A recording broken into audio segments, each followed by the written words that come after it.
ლათინმა პატრიარქმა კარდინალმა პიერ ბატისტა პიცაბალამ იერუსალიმის წმინდა საფლავის ეკლესიაში დიდი ხუთშაბათის ლოცვა საზოგადოების დასწრების გარეშე აღავლინა.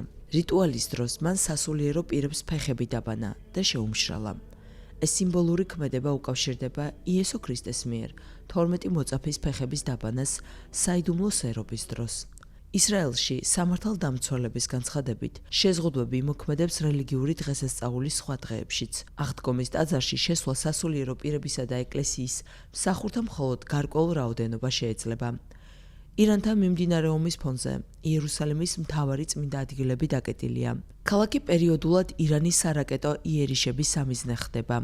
კარდინალმა პიერ ბატისტა პიცაბალამ ტაძრის დახურვასა და რეგიონში მიმდინარე ომზეც ისაუბრა.